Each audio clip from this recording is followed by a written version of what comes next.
Calypso Nicolaïdis, bonjour. Bonjour, Kramer. Relations internationales à la prestigieuse université d'Oxford. Vous êtes de nationalité française, y compris de nationalité grecque et plus récemment de nationalité britannique, si je ne m'abuse, qui en dit long sur votre identité ô combien cosmopolite. Vous avez un cursus extrêmement long et prestigieux sur lequel je vais parvenir de façon exhaustive, ce serait difficile, mais je voudrais simplement dire que vous étiez pendant 15 ans auparavant à Harvard, vous avez été professeur à la Kennedy School of Government, qui est en fait une école d'administration publique. Vous avez aussi été d'ailleurs professeur invité à l'École nationale d'administration française, à Sciences Po, à l'École de Bruges.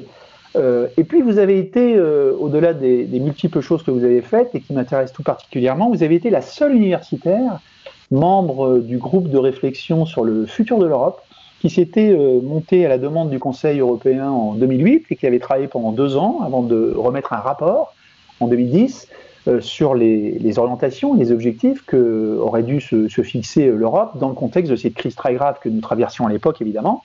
Aujourd'hui, la question se pose encore de savoir quel est notre avenir immédiat, mais aussi notre avenir à plus long terme. Donc nous y reviendrons, puisqu'une conférence sur l'avenir de l'Europe s'annonce.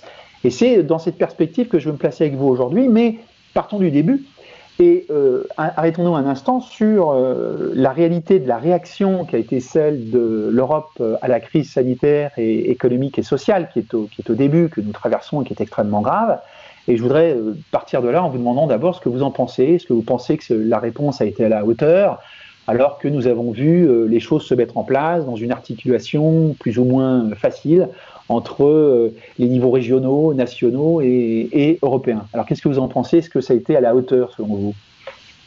Kramer, d'abord merci de m'accueillir sur votre podcast, webinaire. C'est la façon dont on communique ces jours-ci et ça me fait plaisir qu'on ait cette conversation. Évidemment, sur l'Europe, tout dépend de ce qu'on veut dire par « à la hauteur ». Si à la hauteur, c'est rester dans ces hauteurs et dire qu'on va centraliser la réponse au Covid, eh bien, évidemment, c'est pour ça que pour beaucoup qui sont hyper centralisateurs et fédéralistes, elle a déçu. Parce que qu'est-ce qu'on a vu au départ? Eh bien, chaque pays, chacun pour soi, l'Europe n'arrivant pas à coordonner tout ça, surtout au niveau sanitaire, avant même qu'on parle du niveau économique.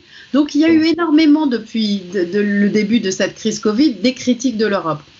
Mais justement, moi, dans ma manière de comprendre l'Europe, je dirais que très rapidement dans cette crise, on a vu que, l'Europe a appris de ses échecs passés, a su réagir, a su dire, eh bien voilà, on va coordonner, d'autant plus difficilement que voilà un domaine où l'Europe n'avait pas de compétences et où elle a su quand même articuler le fait que même quand elle n'a pas des compétences explicites, c'est-à-dire dans le domaine de la santé, eh bien, son rôle, c'est d'amener les États autour d'une table, d'organiser une certaine solidarité qui est un réseau de solidarité bilatérale.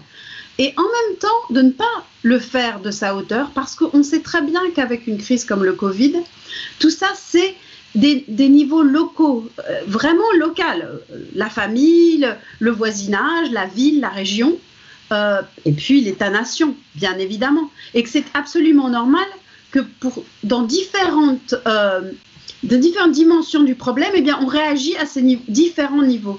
Et que l'Europe, elle est faite pour créer des ponts entre ces cercles autonomes-là. Et moi, je pense que ça, elle a su le faire assez rapidement, sachant que ce qui compte vraiment aujourd'hui, c'est de se poser la question, évidemment, de la solidarité financière quand il s'agira de se reconstruire dès aujourd'hui ensemble. Et là, je dois dire que pour ma part, j'ai été très heureusement surprise. Et en fait, pas entièrement surprise par ce qui s'est passé et ce qui est en train de se passer depuis l'initiative Macron-Merkel. Alors absolument. Alors arrêtons-nous un instant sur cette initiative qui a surpris évidemment énormément de personnes parce que c'est vrai qu'on voit combien les crises sont structurantes. On ne s'attendait pas à ce un tel courage, d'une certaine façon, puisse être témoigné de la part des institutions. Donc il y avait une proposition, une suggestion plutôt de franco-allemande qui s'est converti en proposition de la Commission récemment, et donc ça va être négocié évidemment au niveau du Conseil. Pour faire très vite, c'est un plan de relance dans lequel je me concentre exclusivement sur ce qui, à mon avis, est le plus important, bien sûr, c'est le fonds de 500 milliards d'euros de relance, qui est un fonds en fait complètement mutualisé en termes d'emprunt et de remboursement de ces emprunts, sans que, c'est l'argent qui sera ainsi accumulé servira à faire des contributions directes, donc sous forme de subventions aux différents États, sans qu'il y ait d'adéquation entre les contributions des uns et ce qu'ils toucheront. Et c'est ça qui est très intéressant, puisqu'on voit que le principal œuvre, comme vous le disiez, c'est évidemment celui de la solidarité.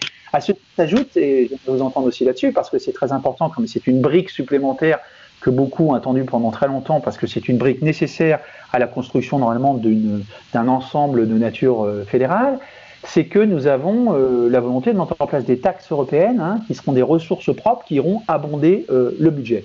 Alors, c'est dans ce contexte, et je vais vous céder la parole, que certains parlent depuis 2 semaines désormais, dans le microcosme un petit peu européen, c'est repris par la presse, d'un fameux moment Hamilton, un moment hamiltonien. Et je rappelle, avant de vous céder la parole à tous ceux qui nous écoutent, qu'Hamilton, ça a été évidemment un des auteurs des Federalist Papers à la fin du XVIIIe siècle aux États-Unis, qui avait largement contribué à la rédaction donc, de la Constitution américaine de ces 13 colonies qui se séparaient de la métropole britannique et qui étaient en train de se constituer dans une nouvelle construction politique dont la nature fédérale a été accélérée d'une certaine façon par le travail notamment d'Hamilton, qui a été en plus le premier secrétaire au Trésor américain, qui avait convaincu le Congrès à l'époque qu'il fallait créer une dette nationale en fait et une garantie fédérale des dettes des États sur la base notamment de taxes, précisément une fois de plus, qui étaient des taxes fédérales en fait, sur les importations et sur le whisky. Et donc le parallèle a été fait en disant, est-ce qu'à ce moment-là, nous ne sommes pas en train de vivre un moment Hamilton? Alors qu'en pensez-vous? Écoutez, Tremeur, on aime bien dans ces débats utiliser des parallèles historiques et on comprend pour dire c'est un Big Bang, ok. Et si c'est pour dire ça, que c'est un moment historique, je suis d'accord. Mais je vais vous dire pourquoi je ne suis pas d'accord pour l'appeler moment Hamilton. D'abord parce que je pense qu'il ne faut utiliser l'histoire que pour dire que tout a changé. Notre monde change constamment. Et je crois que l'histoire nous offre des leçons extraordinaires, mais nous sommes plutôt contraints et aveuglés par ces parallèles. Parce que pourquoi? Sur le fond, parce que l'Europe n'est pas une fédération à la États-Unis, elle n'est pas un État fédéral, et ça c'est descriptif, et même avec ce moment-là, elle n'est pas en passe de le devenir. Et troisièmement, c'est une bonne chose, normativement. Analytiquement, elle ne l'est pas, normativement, c'est une bonne chose. Pourquoi? Parce que moi, j'ai toujours considéré que l'Europe est une troisième voie, c'est une union fédérale, pas un État fédéral, et que les États européens, les États-nations européens n'ont rien à voir avec la Floride ou le Missouri, etc. On pourrait revenir là-dessus. Et donc, je crois que c'est un vrai danger de toujours comparer l'Europe à des États-Unis en devenir. Et justement, quand on voit ce moment de mutualisation, bien sûr, c'est vrai qu'il y a des parallèles, puisque c'est un moment où les États disent, voilà, on est capable d'avoir qu'est-ce que ça veut dire mutualiser? Ça veut dire quand même que je fais confiance à l'autre État, aux autres États, pour ne pas dépasser les bornes si je leur passe ma carte de crédit avec le password, le passcode en même temps. Attention, on comprend que les Allemands et les frugal states aient peur de ça. Donc c'est un moment où on dit non seulement solidarité, mais intérêt bien compris, qui est de dire, voilà, si vous n'arrivez plus à faire face dans ce moment de crise qui n'est pas de votre faute, parce que c'est tombé du ciel, eh bien, vraiment, s'il y a un moment pour dire « on est avec vous », c'est là. Mais ça ne veut pas dire que l'Europe devient une entité politique qui devient elle-même un État. Oh. Ce qu'elle fait, c'est de mettre des rapports au risque en commun. Elle permet à des États d'échanger leur réputation sur les marchés. Et comme ça, de dire, eh bien, on va utiliser la réputation des États qui ont des poches profondes, comme on dit pockets en anglais, pour aider les autres.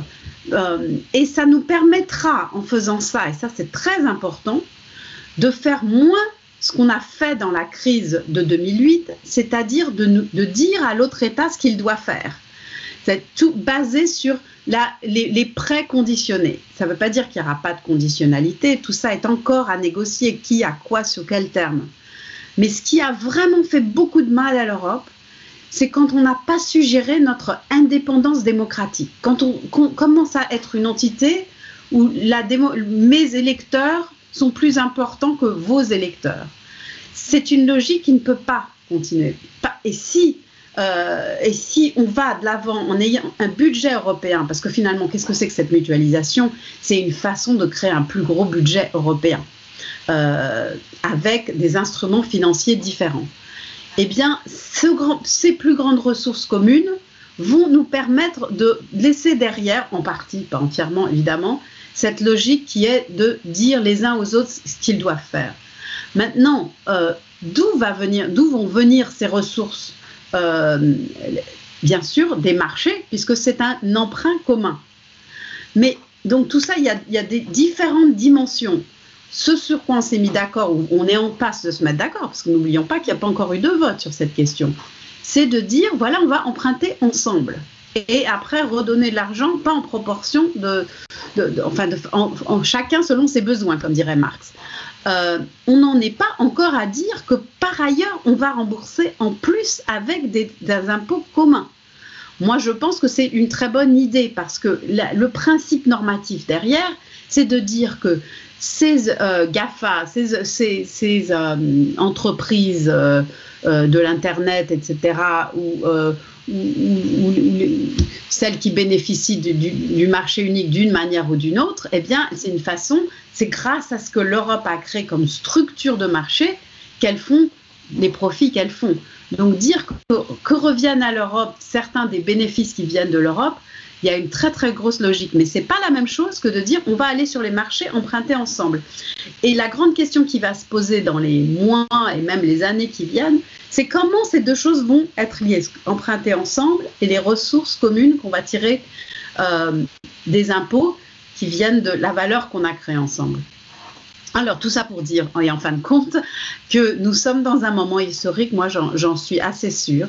Je pense que ce moment historique est venu à cause de trois choses. Bien sûr, la crise du Covid qui est sans précédent, le fait que Merkel fait face à son moment elle-même historique, la fin de son mandat, qu'est-ce qu'elle va laisser. Et en plus, et troisièmement, ça a été important, ce jugement de la Cour suprême allemande qui a finalement sonné la sonnette d'alarme vis-à-vis des États en disant attention, il faut arrêter de compter sur la Banque centrale pour envoyer des liquidités dans tout ça.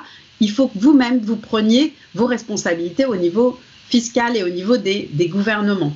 Donc pour ces trois raisons, on est, sans compter le fait qu'il y a un leadership derrière, il y a évidemment le président Macron qui pousse derrière et qui a à nouveau relancé une nouvelle version, parce que tout ça c'est une vieille histoire quand même.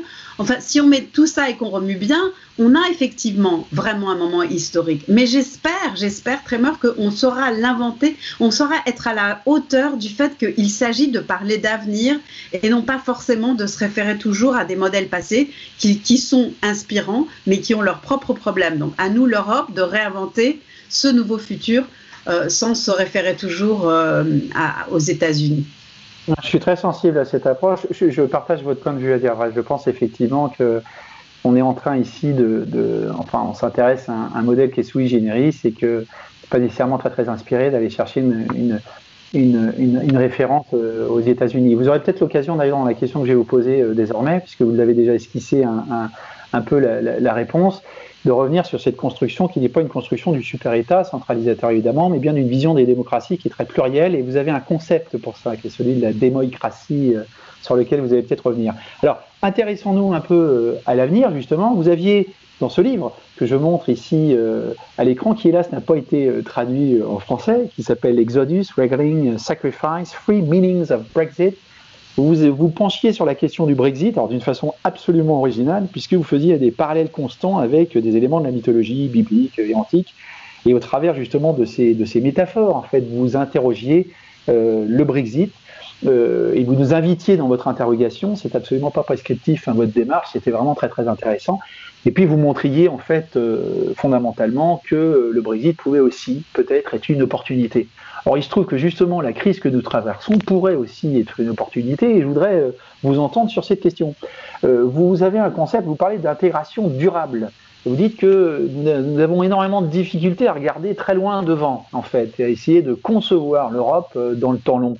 C'est vrai que très souvent, nous répondons de façon très immédiate à des crises, on trouve des solutions, mais c'est un peu à court terme, sans peut-être avoir suffisamment de perspectives. Alors essayons d'en avoir, d'autant que l'Europe avait proposé, c'était une proposition de la Commission aussi, de lancer une conférence sur l'avenir de l'Europe, qui a été reportée puisqu'il y a eu l'épidémie.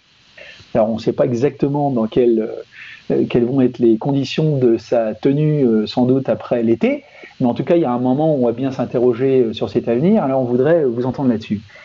Comment vous entrevoyez les choses à long terme pour l'avenir de l'Europe? C'est une question évidemment très très large et très compliquée. Oui, Trémeur, vous avez mis beaucoup d'ingrédients dans notre plat de nourriture politique terrestre. Et évidemment, tout ça, pour moi, me ramène effectivement à ce moment 2008-2010 où on pensait que tout irait bien en Europe. Et c'est pour ça que les chefs d'État avaient créé, vous y avez fait allusion, ce groupe des wise men. Donc moi, j'étais un wise man. Et ça me faisait bien rire.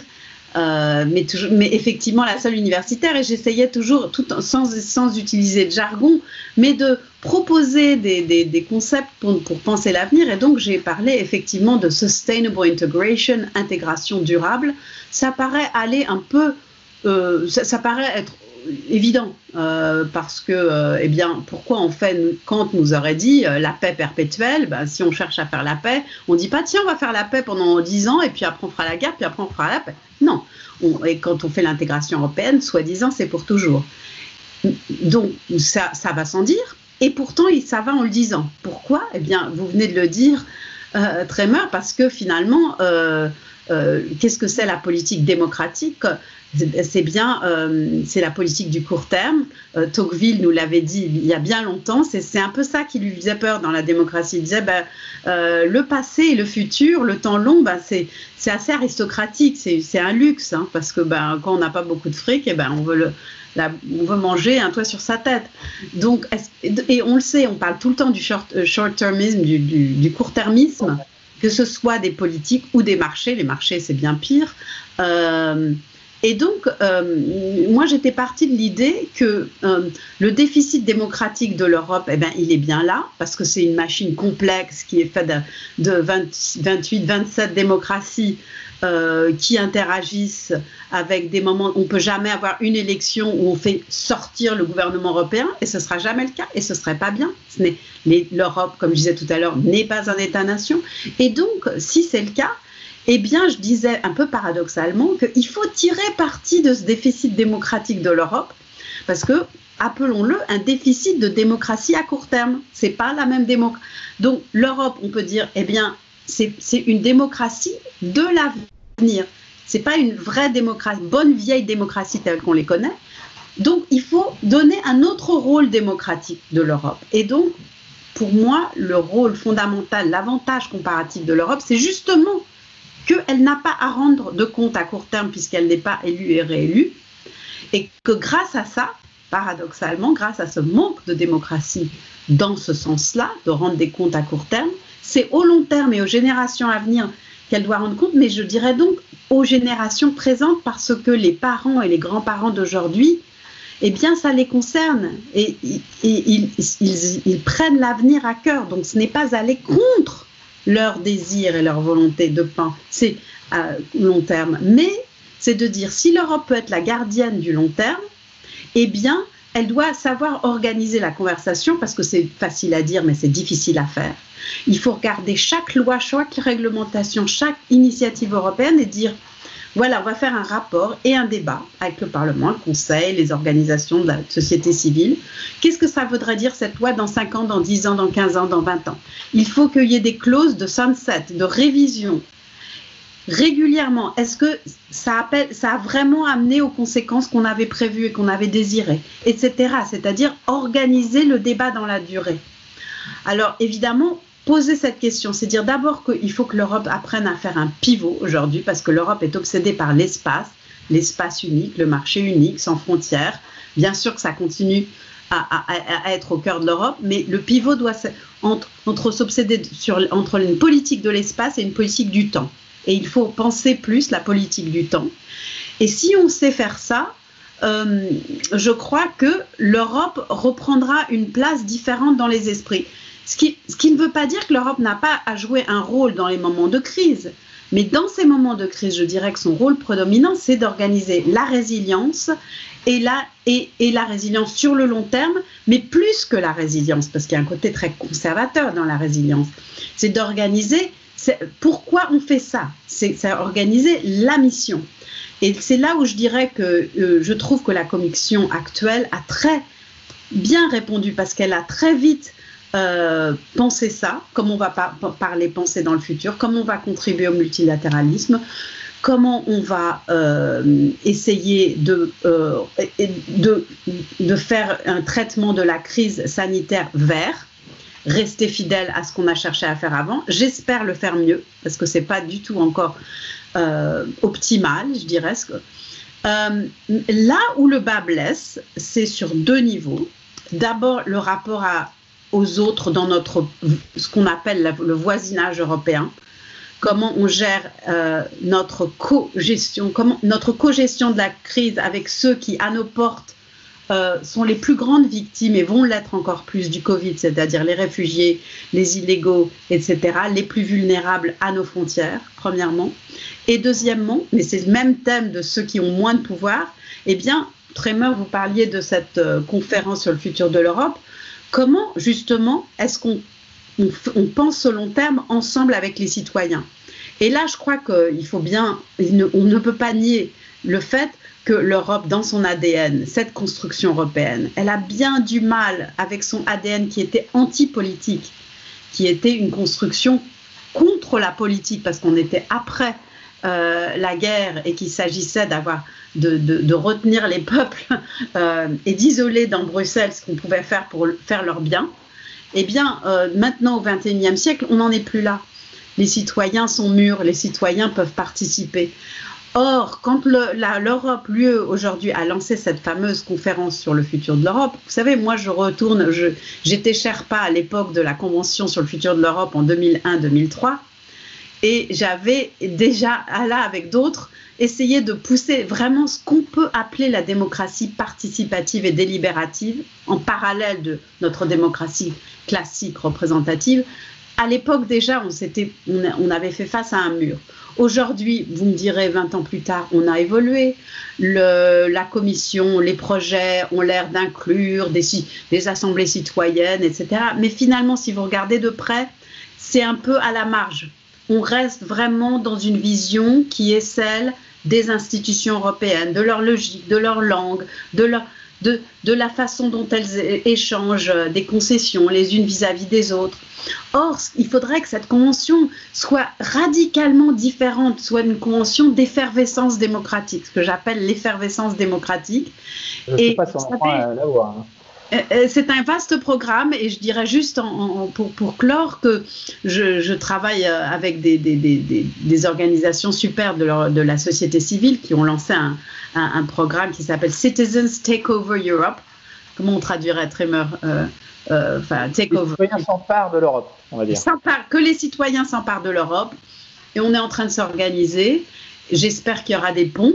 Et j'espère bien, vous savez, moi je suis l'éternelle optimiste ou l'éternelle pleine d'espoir, qu'on va travailler ensemble avec le monde officiel pour que vraiment on réfléchisse à une vraie implication citoyenne, mais qui soit pas seulement implication parce qu'on vous demande, on vous fait cette concession, mais de vraiment travailler ensemble. Parce que c'est ça la démocratie, c'est les peuples, pas seulement les peuples nationaux, les peuples des régions, tous les peuples qui horizontalement travaillent ensemble. C'est-à-dire essayer, et je finirai là-dessus, Tremeur, de laisser derrière nous cette conception verticale de l'Europe, avec les institutions, les États-nations, puis en bas, il y a les citoyens, et vraiment construire une Europe horizontale, où justement les citoyens, les institutions des villes, etc., vraiment c'était un peu une vision à l'origine de l'intégration informelle, eh bien c'est celle-là qui devrait être le cœur du projet, et j'espère bien que c'est ce qu'on va avoir dans les mois et les années qui viennent, parce que troisième footnote, ce qu'on a appris avec le Covid, c'est que finalement, évidemment, pour s'en sortir, c'est la société.